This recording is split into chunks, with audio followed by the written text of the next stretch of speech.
Welcome to the Impact Recovery Podcast. I'm your host, Sarah Pritchard. This is a podcast where we dive deep into the real, uncensored truths about addiction, recovery, and everything in between. No sugarcoating, no judgment, just honest conversations that can help lift up the solution.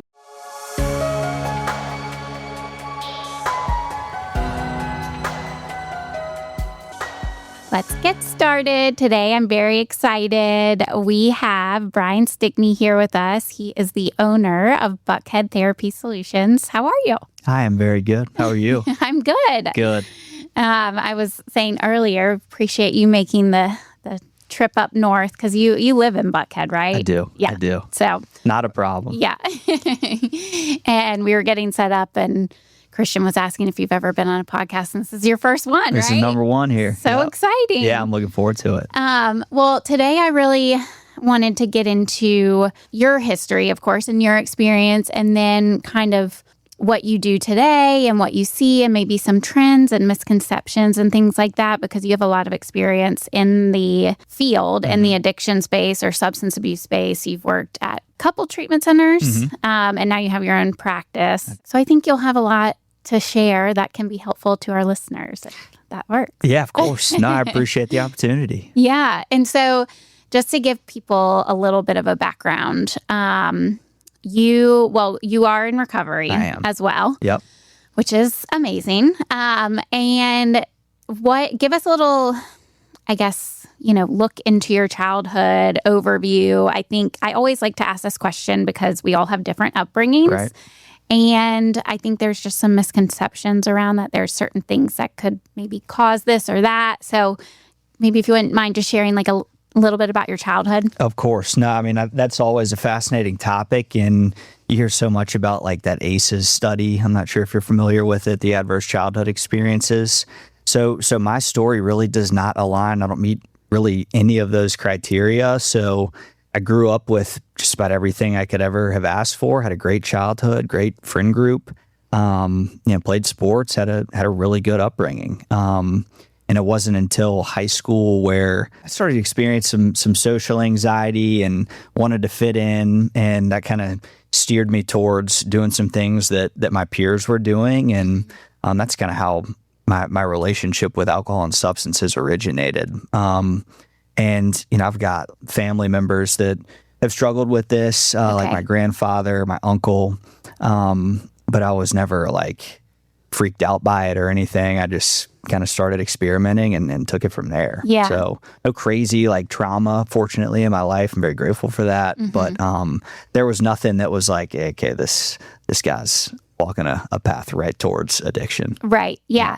And that was my experience too. I had a very, typical upbringing. Nothing severely traumatic happened to me in my life. And so when I was very ignorant to what this is, and so of course, when I was going through my stuff, I'm like, well, no, I could never be an alcoholic. Like, absolutely not. Like, that wasn't even in my vocabulary, right. Nor was I going to let that even come into my mind. Correct. Yeah, similar with me. I mean, high school, I think there were maybe some subtle signals. Like I'd be the last one awake a lot, and but I didn't think that was problematic. I thought it was very normal at the time, and even into college, thought it was normal. So it obviously, this is a progressive condition, and it certainly is the case in my story. But in the beginning, it was relatively tame, I would say. Yeah. And you went to University of Alabama. I did. Roll which Tide. I forgot about that. And then I saw your tag, and I was like, oh, yeah, Roll Tide. Yeah. So I'm an Alabama graduate and huge football fan. Tuscaloosa can be a dangerous place, though, if you let it. Yeah. And so how did you do in college? Were you blending in with the rest of the party crowd, would you say? For a little bit in the beginning. So I joined a fraternity, and, the culture there certainly can be a lot of alcohol use, some drug use, and I'd started some drug use in high school, so that wasn't really anything new to me. There were some new substances that came on board. Xanax was really a bad one for me. That ended up being kind of my drug of choice, and ultimately kind of took me out. But we can get more into that if you'd like. But no, I'd say freshman year, you get all the new freedom with no parents and you just kind of get to do your thing. And I took advantage of that and sometimes took it a little bit over the top. But even freshman year, like my grades were okay. Usually could maintain some A's and some B's academically and, show up to class most of the time and just do what I need to do to skate by. Yeah. Certainly left a lot on the table academically, but, did the bare minimum at least. And it wasn't really until like end of sophomore year into junior year where things started to like get pretty ugly. Yeah. And when you were in college and partying and all those things, do you remember like when you didn't have anything in your system, kind of how you felt? Because a lot of people are like, I didn't feel good in my own skin, or, like our text talks about restless, irritable, discontent, that kind of stuff. That's a great question. I mean, I mentioned having, a little bit of social anxiety in high school. And, obviously the drinking and some of the substance use made me at that time feel more a part of the crowd and doing things that the people I wanted to spend time with were doing too. And I think that amplified when I got to college. I went to a pretty small private high school in Atlanta. And then when I got to Tuscaloosa, it was, oh my God, there's a ton of people here, a ton of new people. So that opened my eyes a lot. And I think that kind of went to the next step. And gosh, well, I got to be at least a little drunk to socialize with all these new people. So not feeling great in my skin, like when I'd be sober during the day, if I would see somebody in class, it'd be a very small, short conversation. The confidence level was certainly not where I wanted it to be. Mm-hmm. And then I'd get, 4 or 5 drinks in and it'd be a completely different story. Yeah. But it wouldn't stop at 4 or 5 drinks, right. Of course. Right. And that's where it gets tricky with the alcoholic and the addict, because you get in that sweet spot of where it's working and you have the confidence like you're talking about, but we have no control over the consumption, unfortunately. Right. And so then we, miss the mark a lot. Oh, yeah. I mean, I like to say that, alcohol and addiction does not care about intentions. I mean, there was not a single time where I ever was like, all right, tonight I'm going to go blackout, get in a fight, strain relationships, cause a bunch of havoc in my life that I got to wake up the next day and navigate all the guilt and shame associated with that. So never did I plan on that. Yes. But unfortunately, that's what happened too often. I say this like something similar. Like, it was never my intention to wake up in the hospital. Yeah. But when I, when we pick up that first drink, you're not like, oh yeah, I want to go get in a bar fight and do this and that. Right. We believe it's going to be a good time. Yeah. Because it does so much for us. Yeah. I mean, and a lot of times it wasn't every time I went out was it some catastrophe, but like, let's say I went out 10 times, probably 4 of them would be. And that's not a good ratio. Yeah. Because it was a lot of fun. Even the nights where it would turn into a bad night, before that, it would be a good time. Right. And you're connecting and all that. But then the consequences really just start to add up over time. Yeah. And it's funny because, it's not funny, but kind of funny that it's just crazy that we will look at like, well, there were those few times I went out and I held it together. Whereas like the normal drinker may have a few times they overdrank and went too far. And then they're like, maybe had a Jaeger and like, I will never drink Jaeger again. And they won't. Yeah. Or they overdrink and they're like, I will never do shots again. And they don't. Yeah. Whereas we're the opposite. We have more times that we are so out of control versus when we are in control. Yeah, it's dead on. I think some of those like guilty feelings the next day, I'll never do that again, might last a couple of days. Yeah. And then we're right back. Yes. Yeah. And so, okay, so you're in college and it's progressing, obviously, and then walk us through that a little bit. I was in a relationship towards the end of sophomore year, very toxic. That lasted about 1.5 years, and codependent. We would just like a lot of nights when we wouldn't go out, we would just sit in bed and drink and watch TV. It was not a healthy situation. Yeah, so as things kind of progressed, it was just more consistent drinking, more consistent blacking out, more consistent repercussions where reputationally things started to turn and people would kind of perceive me as a liability. And even people that like were my best friends in high school that also went to Alabama started to be like, dude, what are you doing? Yeah. So that's when I really started to have even more of that kind of shame and guilt and didn't know what to do about it and became very depressed, isolated a ton. Like I would be in my room watching Netflix unless I was going to class occasionally or going out. Like I wouldn't leave my room unless I was, like I said, class or using. Yeah. And it was ugly. I mean, it was really ugly. And were you using Xanax at the same time too? Yeah. So the Xanax, the first time I took it was in college. And the first time I took it, you know, as I mentioned, social anxiety, just kind of generalized anxiety too, were problems for me. It's so effective. It's confidence in a pill. And I took that and I was like, what the hell is this? And so from that point forward, I tried to have my hands on that stuff as often as I could. Yeah. And as I'm sure a lot of your listeners know, and you know, you combine that with alcohol, it is not a good recipe. Yeah, I know. Well, and that's what I was thinking. Like, I'm sure it was a doozy. and then, of course, my insanity, you know, when I got out of college, and I'm skipping over some things, like I went to treatment in between this, but when I got out of college, because I was having my own money, I worked in the insurance industry for like 4 years after undergrad. I just bought Coke to avoid that issue. Yeah. You know? So, okay, well, this is my blackout solution. And then the next day, I'll just continue to eat the Xanax and no hangover. And that kind of became my existence, you know, 3-4 days each week. And it was ugly. Yeah. You know?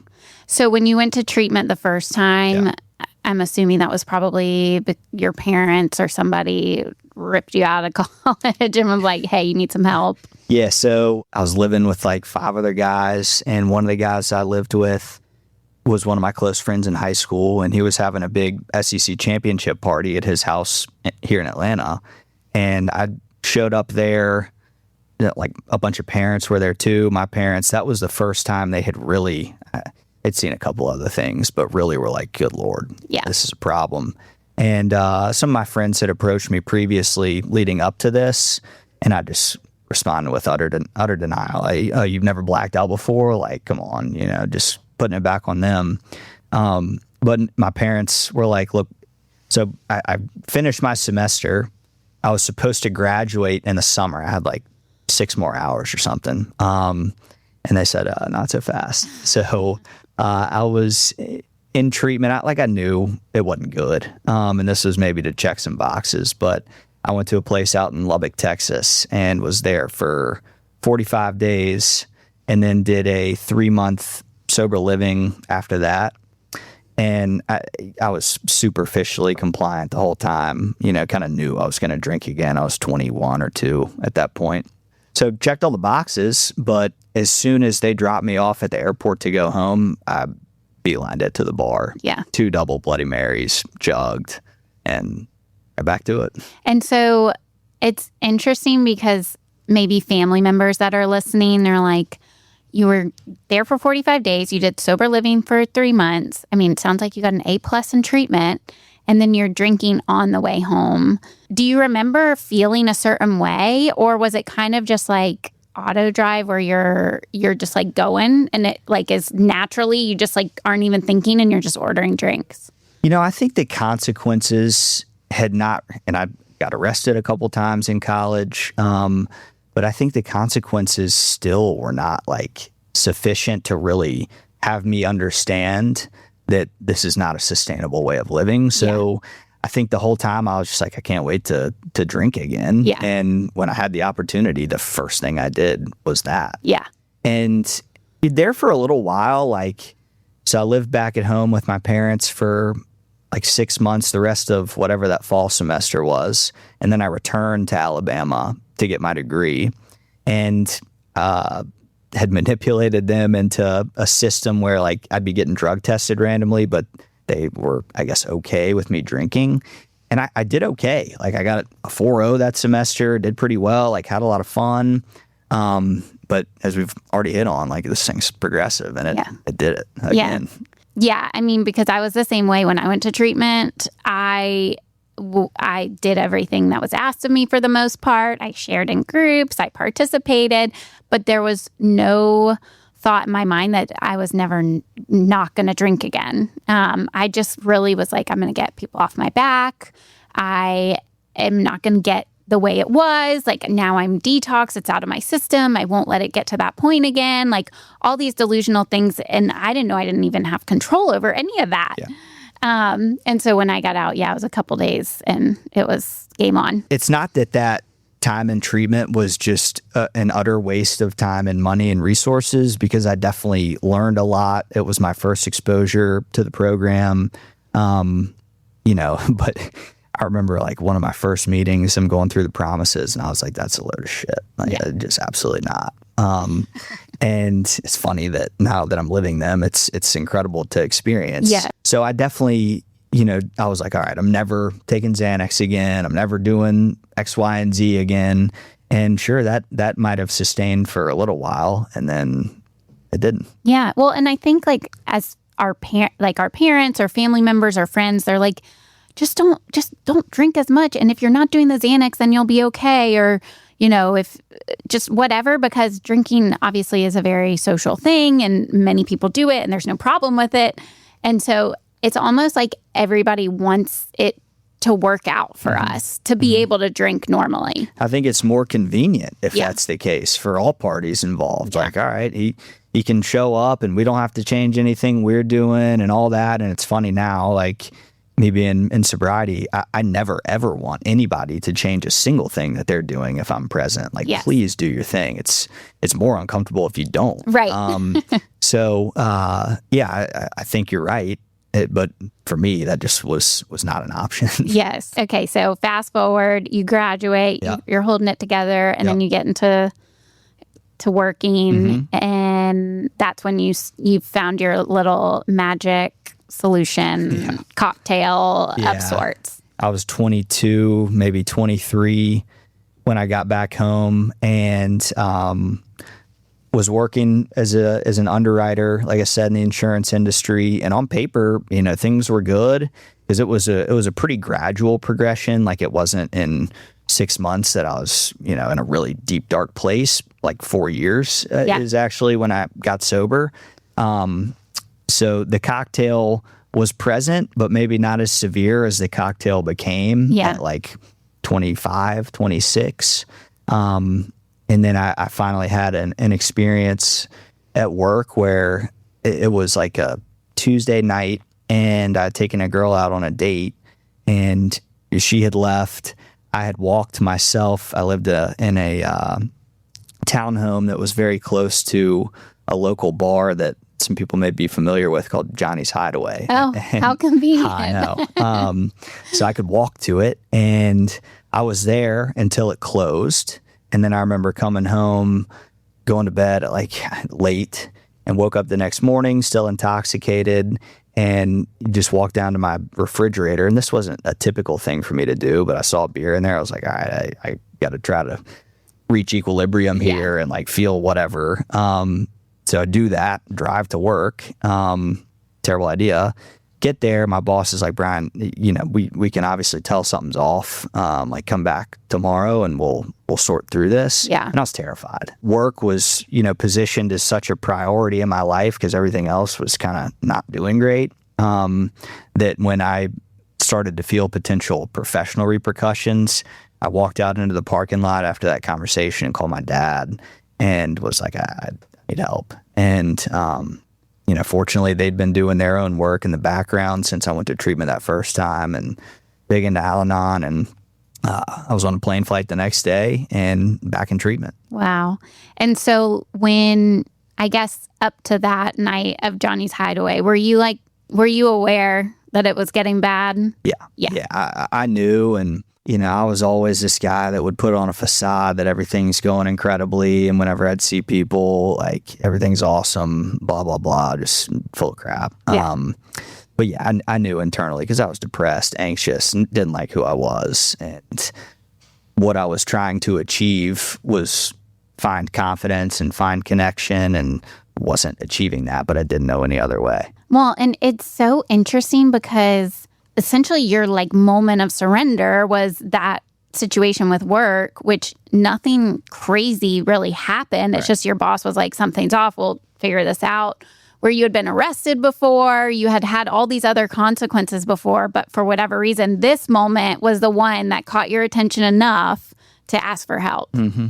And I think that's so important because a lot of people talk about this like rock bottom situation, but it doesn't have to be this big, loud, I got arrested, I lost my house, I lost my family. It can be something as simple as you're potentially like not gonna lose your job or have a situation go on. It's this internal bottom, essentially. And that wasn't my last drink. Okay. So at the bottom, I kept digging for a little bit. But so I went through this facility down in Florida. I did like 90 days there.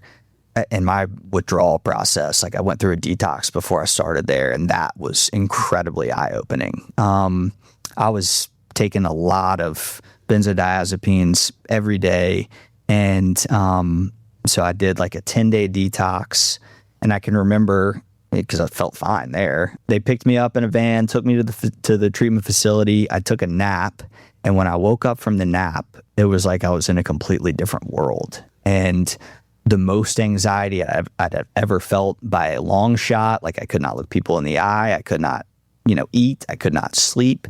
And that sustained for like the first, it got better, week to week, but the first 3 weeks to a month I was there. And that was really illuminating just as far as how much damage I'd done to my body. And, so that caught my attention. But that also had me physically present in treatment, but not really participating, just because I was terrified of everything. Yeah. I'm now around all new people that I don't know, and it's just like, what the hell is going on? So anyway, I get through that 90 days. I moved back home, and I'd owned a condo at this point, had a roommate who had also gone to treatment while I was in treatment. So I returned home, and it was just me. And I would say the aftercare planning was not as strong as it needed to be. And I got home, very loosely followed their suggestions, would go to an occasional meeting, got a sponsor, but didn't really work hard. And after like 4 or 5 months of just getting miserable, like feeling a lot of self-pity, all my friends are doing this and I can't even go do X, Y, and Z, said, F it, this is what happened. So I finally was like, okay, I'm gonna drink. I'm gonna go buy a 6-pack, and that's gonna be it.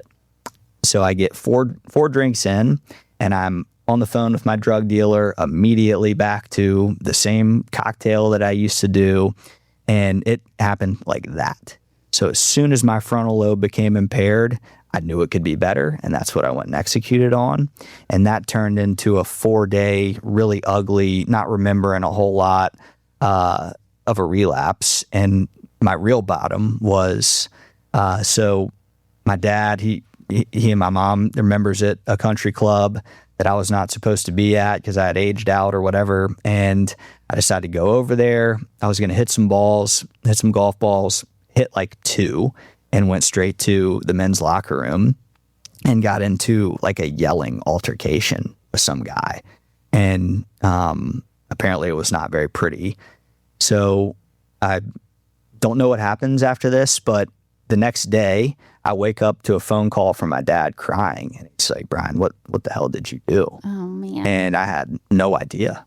All I could remember was walking onto the golf range after that blank. Yeah. So he had to inform me of all that stuff, and it turned into a very tearful conversation. And I can remember hanging up from that call and walking into my bathroom and just looking at myself in the mirror like, Bryan, what the hell are you doing? Right. So I went back to the detox here in Atlanta, and then went back to the same facility in Florida for like a tune-up. This is a 45-day thing. I did everything differently. I went to a meeting every single day. I listened to all their suggestions, got a sponsor while I was there. And the aftercare planning was very sound. This time around, I was on a SoberLink for a year after I got finished. Did all the stuff. And so my last drink was a 4 Loko in the car on the way to detox. And I won't ever forget it. Yeah. But yeah, that was November 19th, 2017. Oh my gosh. Yeah. So amazing. Yeah. I also so of course, when you were talking, I didn't realize that the whole work situation was not going to be your last drink. But I also think it's important to point out in that moment, you asked for help. And I had the same experience where I asked for help to go to detox one time. And so I was like, surely if I'm the one that wants it, I will change. And there's still like more to that. Yes, like but like sometimes people get sober, they don't even want it. You just have to have that moment of like brokenness, like internal, like just like our book talks about incomprehensible demoralization, like feel it to your core. And it sounds like obviously going to the country club and doing that is like the last thing you would ever want to do. You clearly care about your parents. You care about something that they're a part of. You don't want to, harm them. And I think that's important to point out too. Like we're not ever trying, most times we're not trying to harm anybody. But unfortunately, people just get... It's part of it. Yeah. It's part of it, unfortunately. I was able to take the GRE this second go around in treatment and had decided, what I'd been doing before was certainly not all that fulfilling, and had been in therapy for, a while, and had always been fascinated with the person in the other chair, and was like, look, I think that could be a really rewarding and meaningful career path. And like I said, took the GRE when I was in treatment and teed myself up for grad school and started grad school. And the rest is kind of fallen into place. And it's been an unbelievable journey. So you said you had been in therapy, and obviously just therapy wasn't working, right? Right. Yeah.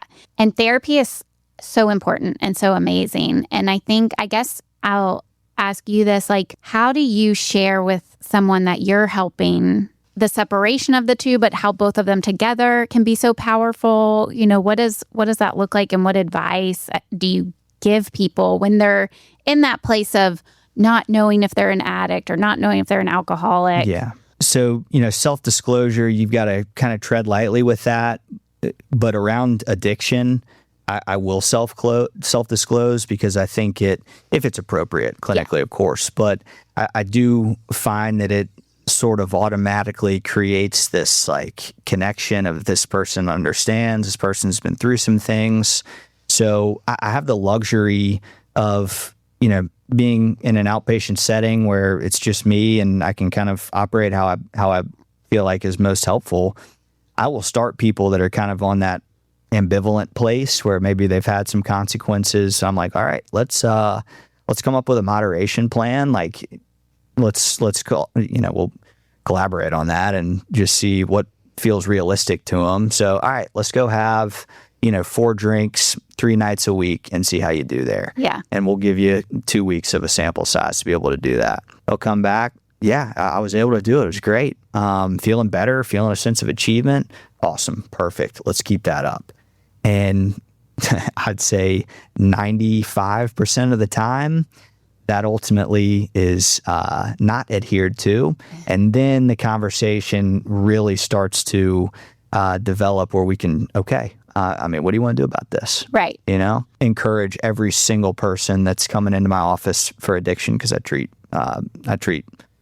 not just addiction, but please go try AA.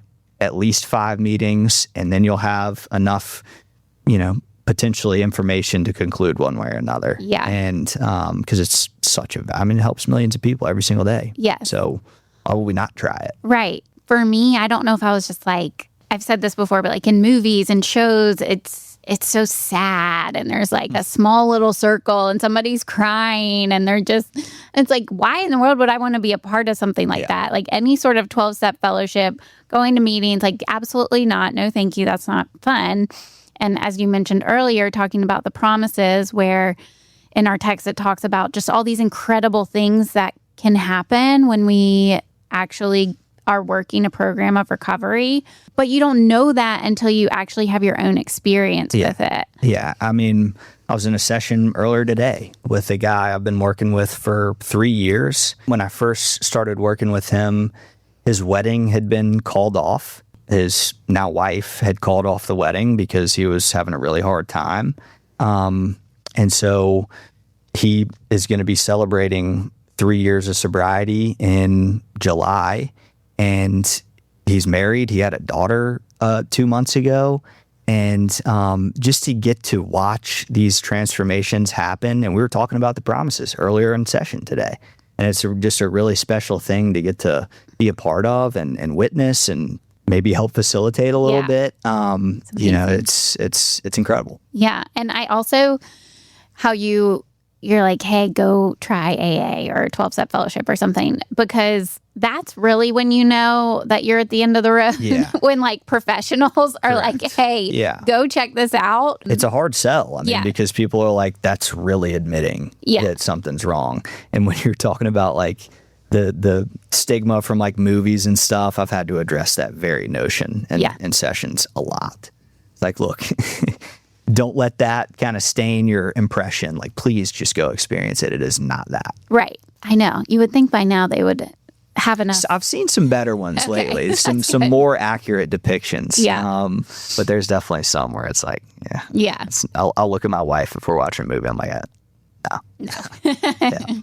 Yeah, I guess when you decided you wanted to go into this space, were you focused mainly on substance abuse, or was there anything else that, like mental health in general? Like what led? Yeah, I mean, so my story involving both addiction and co-occurring depression, anxiety, which is almost always the case that it's co-occurring with something. Yeah.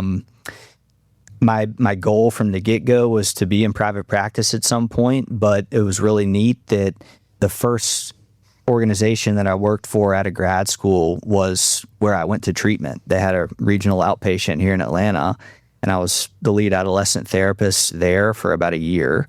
So it couldn't have been better. I walked straight out of grad school into this role with the organization that, helped save my life. I'm working with addiction and co-occurring stuff. And then somebody that I had worked under when I was with Skyland Trail as part of my graduate school clinical practicum, he called me one day. I was not looking to leave. It's Karen, which is where I went to treatment. I was not looking to leave Karen, but this guy called me and he's like, hey, and it's a group practice in the Buckhead area. He said, hey, we're looking at bringing on another therapist. Like, would you be interested? And I was like, absolutely. So I got that job and I transitioned over there and was in that practice for about 3 years.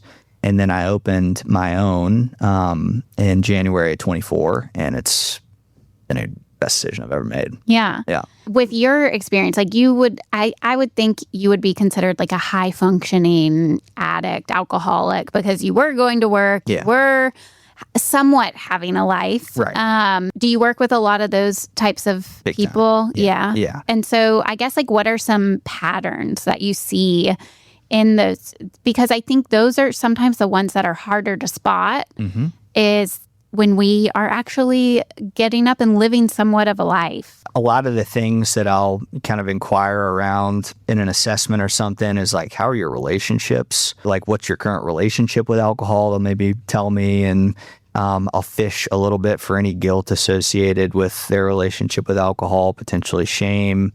Because oftentimes, the folks I'm working with are married, so you kind of see how the relationship's going with their spouse. If they have kids, how do they feel like they're parenting? So those are some of the themes that I can kind of pick up on and maybe guide a little bit using some specific techniques that illuminate to them, I hadn't thought about that. Yeah. Maybe there is a common denominator to some of the challenges that I've been having. And so that will kind of open the conversation up and we go from there. But that's one profile, obviously. And then with the younger people, I'll treat down to 14. So, I'm seeing a lot of this gas station weed stuff. I mean, it's everywhere. Yeah. Psychosis is scary. So it's a lot of trends. Gambling has become absurd. It's all over the place. I've got a patient that is 14 years old and has accrued $150,000 in debt. Oh my God. At 14. That is insane. Yeah. And scary. Very scary. Yeah. Very scary. Do you work with people that don't have substance abuse? I do, yeah. And so with them, I'm curious if they're experiencing depression or anxiety, they're not probably having these experiments with alcohol and drugs and things like that. And I guess kind of what I'm trying to get at is how an addict, an alcoholic, and a normal drinker can experience both the same symptoms of things, but how they have completely different lives around like the substance. Like a lot of times if someone is in like a deep depression, they just like, don't eat, don't drink, don't do anything. Right. And with us, it's like, no, that fuels it more. Yeah. Yeah. I mean, oftentimes what I see with a depressive presentation is a lot of isolation, a lot of avoidance, which usually comes with some anxiety too. And then it just kind of reinforces this nasty cycle of like, just poor self-worth, poor self-esteem, I'm inadequate, whatever. When I'm treating depression, I think initially behavior activation is such an important piece of the puzzle. And the research backs, that it like exercise and just getting out and being around people is incredibly effective for like mild depressive symptoms. Yeah. So I start there. But if somebody is also navigating some substance use challenges, because people will cope with that, obviously, we've got to get that in check too. So that we'll certainly discuss that. So it adds a layer of complexity to the case if somebody's also, having a co-occurring addiction problem. Yeah, I think that's good to know because people will want to hear kind of differences to look out for, especially family members or loved ones. We have a lot of families that listen in, and I mean, I know for me, like I didn't have any experience with addiction before mine got bad, so I didn't know anything about it. My family didn't. We didn't really have anyone in my family that I know of, like directly, that had it. So no one knew what to do, Right. and it's a very hard thing to navigate. Yeah. And like I remember my mom taking me to my primary care doctor, being like, "What do we do?" And he was like, "She needs to go to AA and she needs to go to treatment, and here's like a couple that y'all can look at." So much of what I do, especially in the younger population, is education. I mean, it's families getting involved. What the hell's going on? What do we do? And oftentimes they're doing what they feel like is inherently the right thing, but it's actually enabling behavior. We're fixing, we're doing things for them. Yeah. And that just, continues the vicious cycle.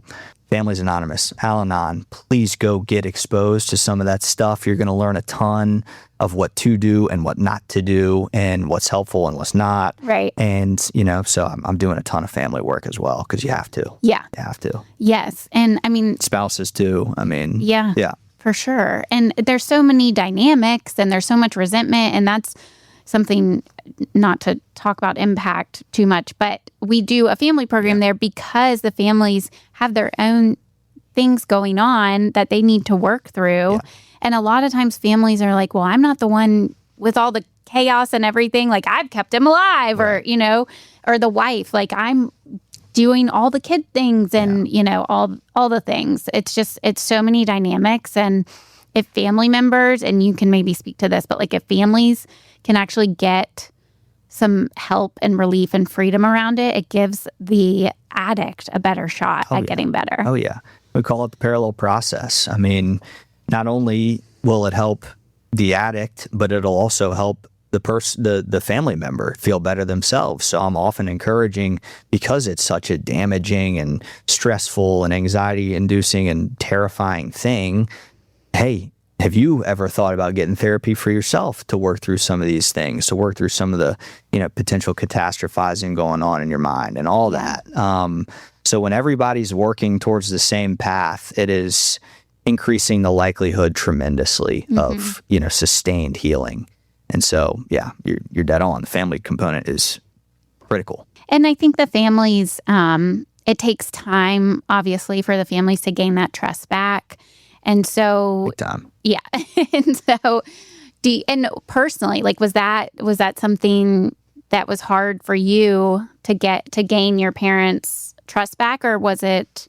What did that look like? I guess. My use was mostly done out of the house, and so they were never exposed directly to like the severe nature of it.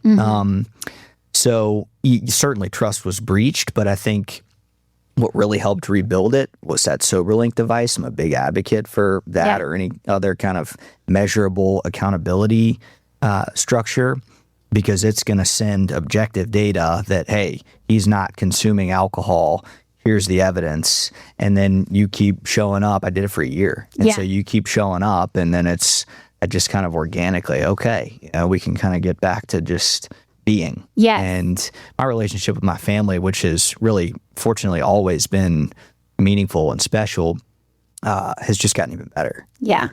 Even better than I ever imagined it could. And for my wife to have never seen me intoxicated is kind of a wild concept. Yeah.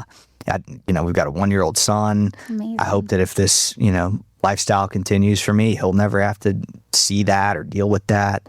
So it's the ultimate blessing. I mean, it really is. And I'm curious, when they had you doing the Sober Link, or I've talked a lot with the Sober Safe people. I don't know if you've heard of them, but they seem good too. But were you resistant, or were you just like, that's fine? I was okay with it because at that point, there was another experience that I had when I went back to treatment that third time, where I got into the van that they would drive us to and from the clinical building in, and all the senses, like the smells, all of it hit me, and I was like, what am I doing here again? And it just further drove some motivation. So at that point I was like, no, I do it, and it really, it's a helpful layer of support, because if you just got that one, oh God, I'll fail that, and then it'll screw up stuff. And it's good to have. That's kind of a green flag that you were not, because if it was maybe the second time you'd gone treatment or the first time, you would have been like, no, I'm fine, defensive. Correct. And so for you to just be like, yes, that's fine. I don't do it. And you have that. And then I'm assuming you were also working a program of recovery along with the extra layer of accountability. Yep. And so I would also go as far to assume that if you were not working a program and still just wearing the bracelet, you may or may not be sober. Yeah, probably. Yeah. I mean, it's the program was nothing but enhancing to everything that I already had going on. Yeah. Psychologically, and gratitude has played a significant role just in my recovery. And I just had a different relationship with my higher power, and I think so many things just kind of lined up there, fortunately in a relatively short period, that it's just it got not easy, certainly, but it just was so much better than the way I was living. I kept doing it. Well, and that's so important to point out, because it's we have these little tiny experiences as we're working the steps or program, or going to participating in this community. We're having these little positive experiences, which propelled me to continue, because okay, well, what else can we do here? Know?